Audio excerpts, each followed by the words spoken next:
Hola, soy Ina Anzolavere, soy investigadora del Instituto de Investigaciones Jurídicas de la UNAM e investigadora principal del Observatorio sobre Desaparición e Impunidad en México. Es un gran gusto participar en la cadera de EVA.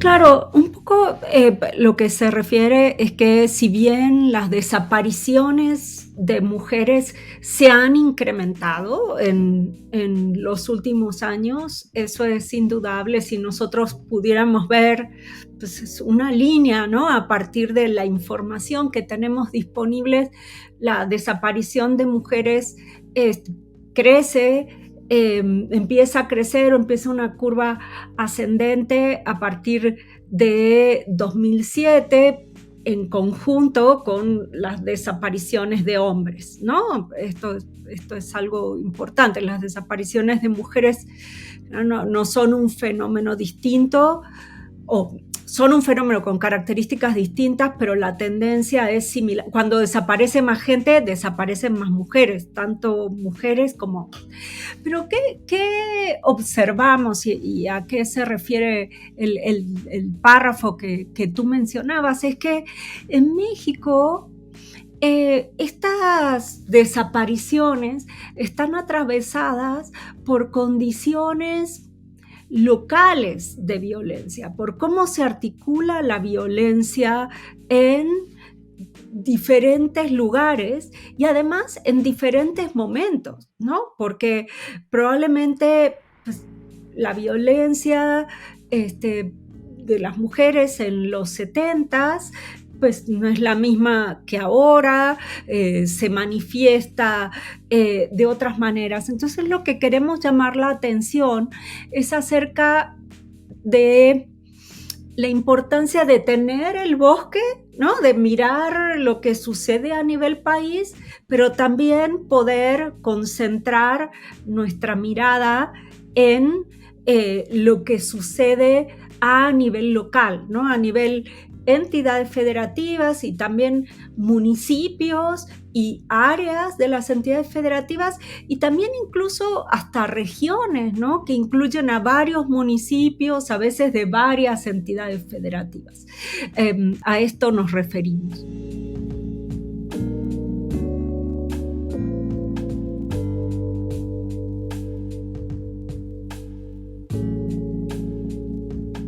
Claro, lo que observamos es que, bueno, las mujeres desaparecen en estos contextos cuando aumentan las condiciones de violencia, aumentan las desapariciones de las mujeres, pero la razón de género, justamente, las mujeres hasta donde podemos rastrear con testimonios, con lo que conocemos, es que desaparecen por el hecho de ser mujeres, ¿no? ¿Esto qué significa? Muchas veces desaparecen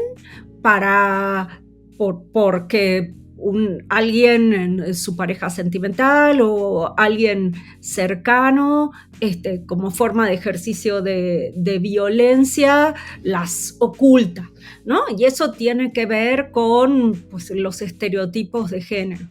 Pero también desaparecen víctimas de trata, ¿no? De redes de trata. Sabemos que muchas de las desapariciones de mujeres están, sobre todo en el centro de México, están vinculadas con redes de trata, básicamente con explotación sexual, ¿no? Que hay otra vez el tema del género y el lugar de las mujeres es especial. Y también muchas veces cuando las mujeres son víctimas de desapariciones y los perpetradores son estatales, muchas veces ellas van con sus parejas, ¿no? Y son víctimas de esa desaparición por el lugar, por estar con sus parejas, o muchas veces son utilizadas como botín de guerra en esas disputas, sobre todo entre grupos de crimen organizado. Entonces,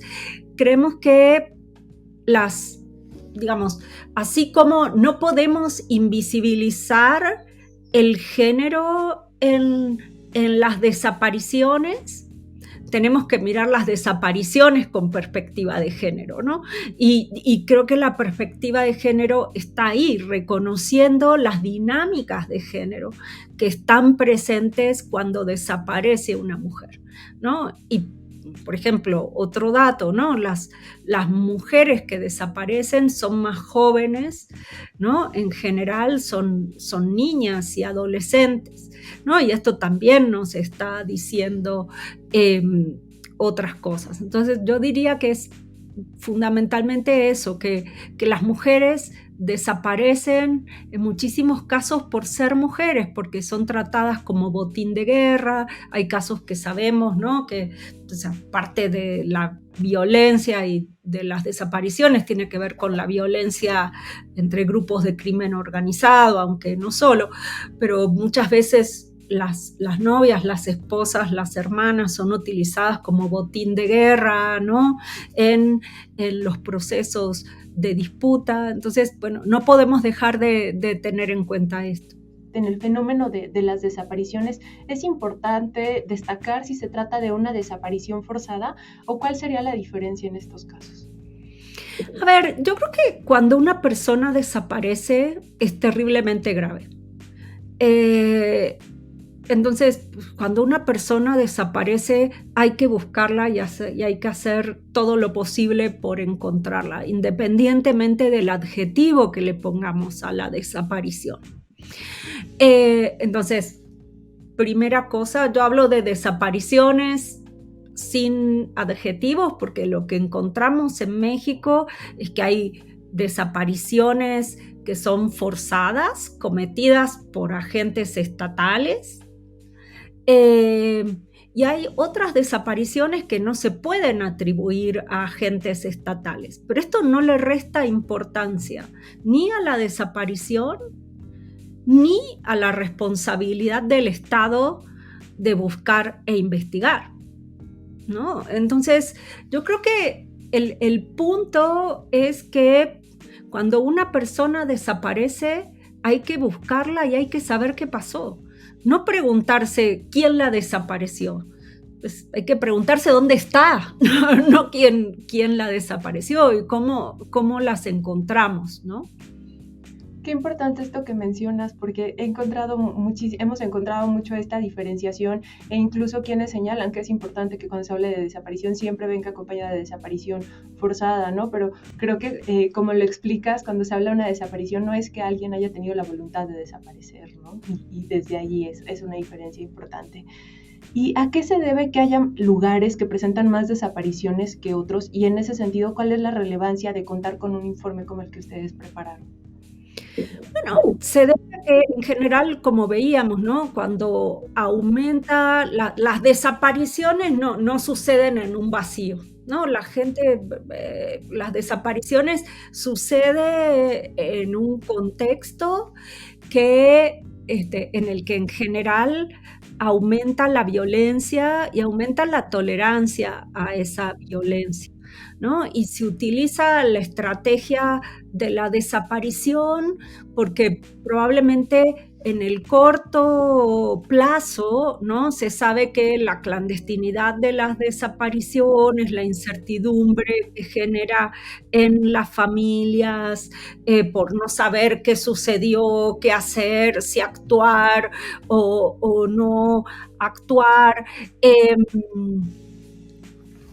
Bueno, eso ocupa un lugar y entonces, bueno, no cabe duda que las desapariciones aumentan donde aumenta la violencia. Una buena pregunta es si donde empieza a haber más desapariciones, la desaparición tiende a aumentar. Esto es, si sectores que no desaparecían empiezan a utilizar la estrategia de la desaparición como estrategia para generar más miedo, para para ganar tiempo, por esto que digo, ¿no? Las desapariciones en general generan mucha incertidumbre al principio, aunque bueno, cada vez estamos todos y todas más atentas a lo que sucede, ¿no? Y a que no se puede esperar y que hay que actuar inmediatamente, pero esto es lo que vemos. Y creo que probablemente lo que vemos también es que cuando en los lugares donde desaparecen más mujeres, también hay más delitos contra mujeres, ¿no?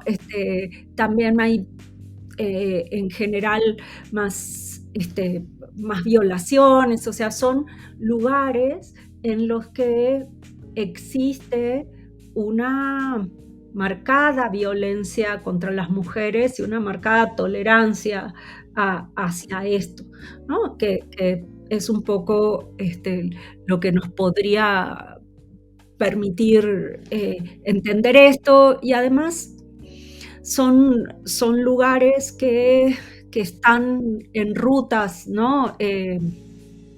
Relevantes por ejemplo, para el tráfico de personas, para la trata de personas. Entonces, yo creo que eso es un tema que no podemos perder de vista. En ese sentido, me parece que es relevante destacar cómo estas son particularidades que tienen que ver completamente con género en el tema de las desapariciones, ¿no? Y lo conecto mucho con lo que mencionábamos hace un momento de que si bien las mujeres desaparecidas son 50% y que desaparecen como al mismo ritmo que los hombres, se ven atravesadas por todas estas características, ¿no? Al principio me preguntaba un poco más sobre estas características que interceptan la desaparición de mujeres, que las destacan de esta manera, y creo que podemos añadir estos datos que mencionas. ¿Hay algunos otros datos que destaquen la desaparición de mujeres y que no se presente, por ejemplo, en el caso de desapariciones de hombres? Yo creo que el tema de violencia familiar, ¿no? Violencia doméstica y violencia intrafamiliar o cometida por la pareja es un elemento que no podemos dejar de destacar. En las desapariciones de hombres, este es un tema que no está presente de la misma manera, y en el caso de las mujeres lo está. Y sabemos también que en el caso de las mujeres, mucha de la violencia o los perpetradores son personas conocidas y cercanas a las víctimas, ¿no?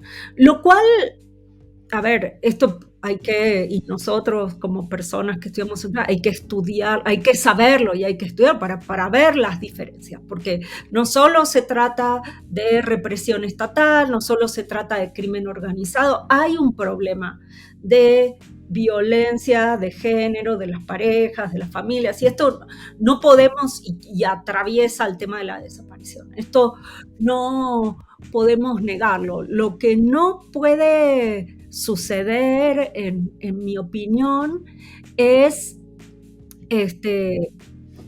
asumir a priori que, bueno, tiene que ver con problemas con el novio o con el marido. No, eso es parte del estereotipo, ¿no? De género que afecta la violencia y que aumenta la tolerancia. Bueno, ¿no? Este es un problema con el marido, o le fue mal en la escuela y seguramente va a volver porque no quiere que los papás la regañen porque tuvo malas calificaciones.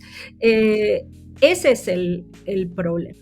Tenemos que saber que los regímenes de violencia, como les llamamos nosotros, en los que se insertan las desapariciones de mujeres, tienen rasgos específicos. Y uno de esos rasgos específicos tiene que ver con, pues, esta estructura patriarcal que minimiza, ¿no?, lo que sucede a las mujeres, en comparación con lo que sucede con los hombres y donde se reafirman estereotipos, ¿no?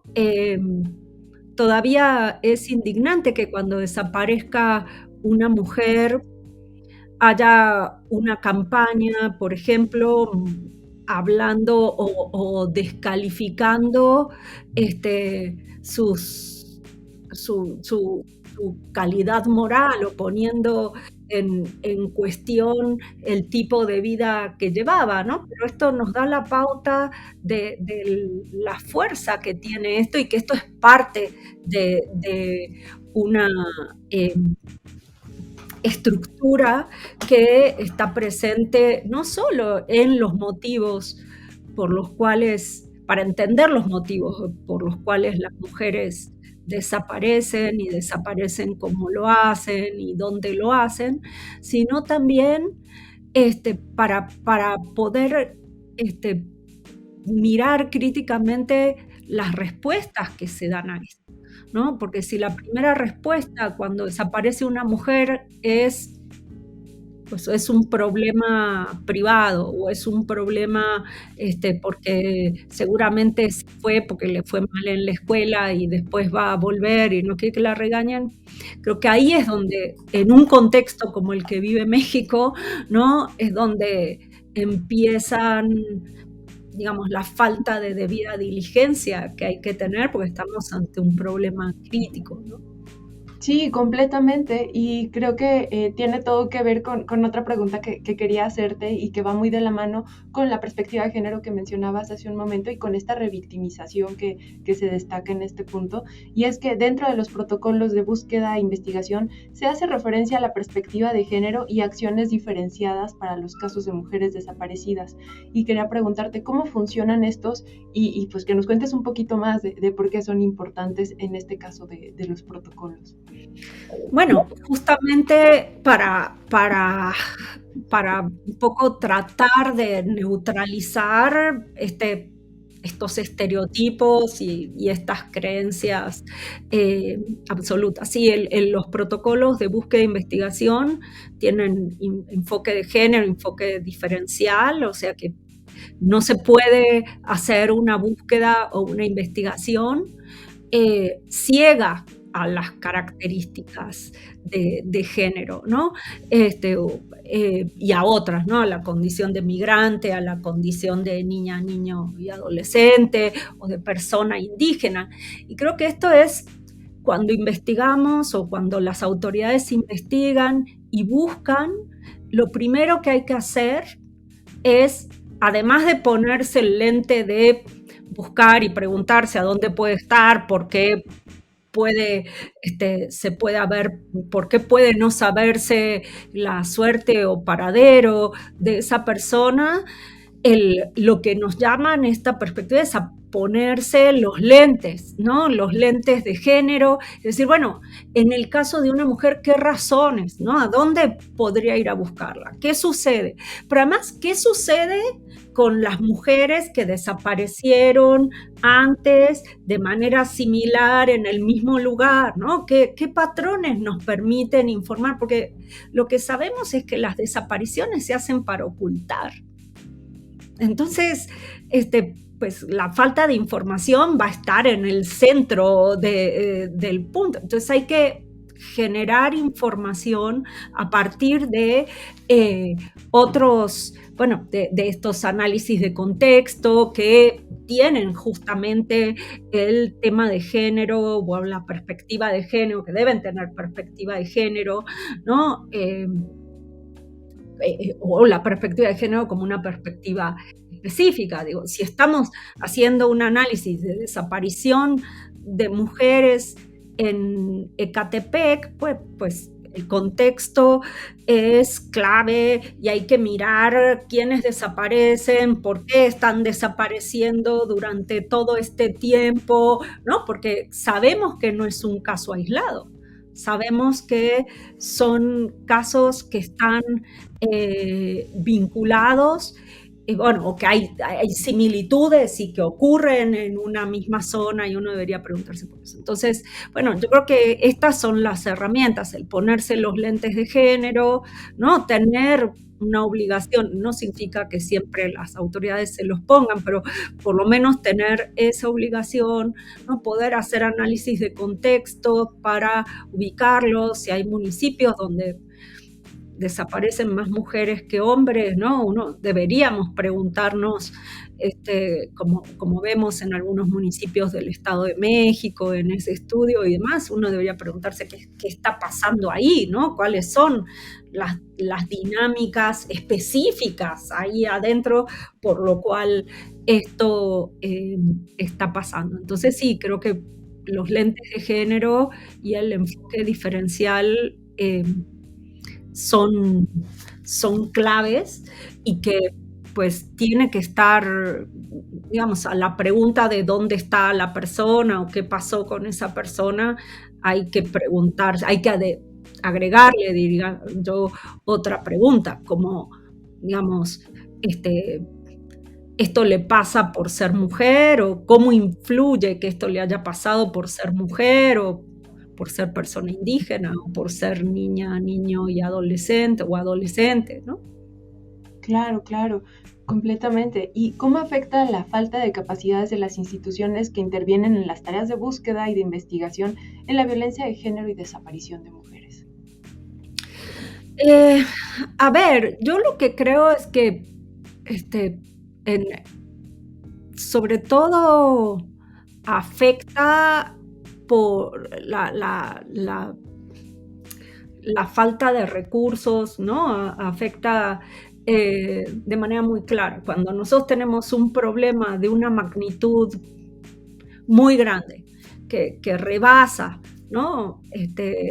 Lo que una institución puede hacer, bueno, pues ahí el problema de capacidades es fundamental, ¿no? No sé, si yo tengo 5.000 desapariciones y 5 ministerios públicos para investigarlas, pues ahí tenemos un problema que nos da la pauta indirectamente de a dónde está la prioridad de la asignación de recursos eh, en una institución. Entonces yo creo que ahí hay un punto que no podemos destacar, que diría que tiene que ver con capacidades, ¿no? Con recursos y capacidades. El problema de las desapariciones, pues, desborda cualquier institución ordinaria en México, ¿no?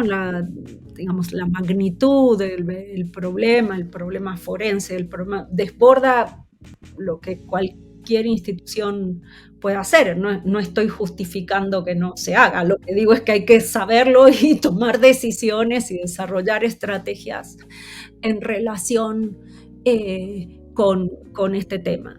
Y yo creo que lo mismo en términos de búsqueda, ¿no? Las instituciones de búsqueda son nuevas, las comisiones, la Comisión Nacional de Búsqueda y las comisiones estatales de búsqueda son instituciones, bueno, relativamente nuevas,